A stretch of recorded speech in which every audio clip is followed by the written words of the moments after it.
Tous les jours, dès 16h, Historiquement Vôtre vous raconte l'histoire sans se la raconter. Et elle nous raconte des histoires pour lesquelles elle s'engage à tout nous dévoiler. C'est Clémentine Portier-Kaltenbach qui me regarde en souriant. Oui, je souris. Oui. Aujourd'hui, Clémentine, vous vous engagez dans la Légion étrangère pour nous raconter l'histoire d'un chant que l'on connaît tous, même quand on n'a pas fait l'armée. Et puis, ils sont applaudis le 14 juillet lorsqu'ils passent sur les Champs-Élysées. C'est la Légion étrangère avec Tiens, voilà du boudin. Voilà du boudin, voilà du boudin, voilà du boudin. Le Tonkin, la Légion étrangère à Thuyen-Kong illustra notre drapeau. Héros de Cameroun et frères modèles, dormez en paix dans vos tombeaux. Et oui, moi, je connais ça par cœur. J'aime la Légion étrangère. Je vous ai déjà raconté pourquoi. Non, mais parce que c'est un médecin de la Légion étrangère qui m'a sauvé la vie quand j'étais bébé en Afrique. Ah oui, donc moi, j'ai la reconnaissance du ventre. Je vous l'avais raconté.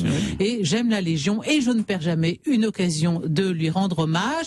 Et là, évidemment, comme on parle de sang, tout naturellement, j'ai pensé au boudin. Mais saviez-vous que c'est un corps d'armée qui a été créé par Louis-Philippe en 1831 dans l'idée de constituer les premières troupes coloniales qui iraient en Algérie d'abord et ensuite au Tonkin notamment. Mais l'idée de départ, c'était de regrouper les différents corps d'armée étrangers qui avaient toujours eu au service de la France. Les fameux gardes suisses à Marignan de François Ier, les gardes suisses qui se sont fait tous abattre au moment de la prise des Tuileries en 1792. On a regroupé revivifier, recréer ce corps d'armée et les couleurs rouges et vertes de la Légion, ce sont les couleurs des gardes suisses de Louis XVI, figurez-vous. Et alors, ce chant de la Légion étrangère, le boudin, il a été composé par Willem et Ducenty qui tous deux furent chefs de la musique militaire, et dans ce chant qui commence par Tiens, voilà du boudin, je me tourne vers Mathieu qui si ça se trouve ne le sait pas. Qu'est-ce que c'est que le boudin? Est-ce que c'est le sang de l'ennemi? Le sang de l'ennemi ou une toile de tente? Qu'est-ce que c'est que le boudin? Tiens, voilà du boudin. Oui, c'est une toile de tente qu'on roulait très serrée. Un point pour moi. On l'a posée sur le barda ou sur le sac et c'est donc sa forme qui l'a fait surnommer boudin. Mais alors, est-ce que vous savez pourquoi quand on dit pour les Alsaciens, les Suisses et les Lorrains, pour les Belges, il n'y en a plus? Pourquoi s'il n'y en a plus pour les Belges? Pourquoi donc?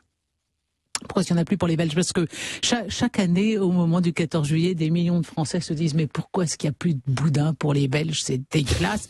Alors, il y a plusieurs explications, mais la plus crédible, c'est que lorsque la guerre de 70 a éclaté, le roi des Belges, Léopold II, a demandé le rappel de tous les Belges qui s'étaient engagés dans la Légion étrangère. Pourquoi? Parce que quand la Belgique a été créée en 1830, en 1831, on lui intime l'obligation d'être un pays neutre. Et donc, quand la France rentre en guerre contre les Prussiens, Léopold II rappelle les légionnaires belges.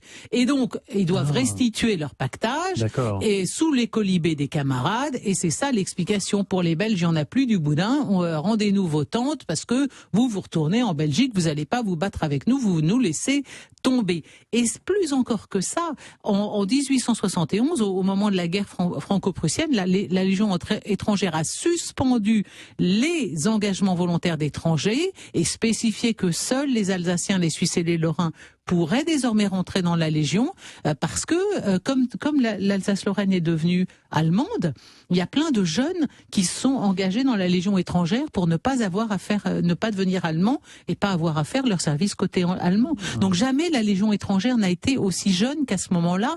Et d'ailleurs, dans la fameuse bataille de Cameron en 30 avril 1863, qui est la bataille mythique de la Légion étrangère, parce que ce sont 60 légionnaires qui ont été opposés à 2000 Mexicains dans ce petit village de Cameron. Le plus jeune d'entre eux était un Polonais, il avait 19 ans. Il s'appelait Gorski. Donc la Légion a des traditions très fortes et notamment elle a un certain nombre de privilèges. Par exemple, elle est la seule à avoir le droit de conserver ses étendards. Bon, sur son drapeau, il y a évidemment Cameron et Dien Bien Phu. Et à Aubagne, au musée de la Légion étrangère, il y a un fanion qui avait été mis en pièces par des légionnaires français à Dien Bien Phu. Ils ont été arrêtés, ils ont été faits prisonniers. Ils ont mis en pièces leur fanion. Ils ont caché les morceaux sous leurs pansements ou là où ils pouvaient dans leurs chaussettes.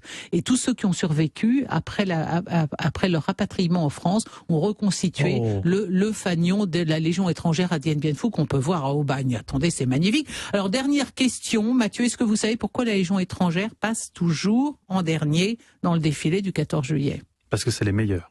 C'est les meilleurs, ça c'est sûr, mais il y a une raison technique, c'est que la Légion défile plus lentement que les autres corps d'armée. Elle défile à 88 pas minutes. Ça s'appelle le pas Légion, mais le pas Légion est aussi le pas des troupes napoléoniennes. Ça a beaucoup d'allure. Hein. Ah voilà, je me disais qu'il y avait un lien avec Napoléon. Il y a un lien avec Napoléon. Oh, et pour finir, alors sachez que depuis sa fondation par Louis-Philippe, il y a plus de 36 000 légionnaires qui sont passés sous le drapeau de la Légion étrangère et que sa devise est « La Légion est ma patrie ». Magnifique. Je vous sens, vous êtes bouche bée. Je pense que vous êtes à 2 doigts d'aller vous engager dans la Légion étrangère. Qui va tenir le crachoir ici. Merci beaucoup, Clémentine.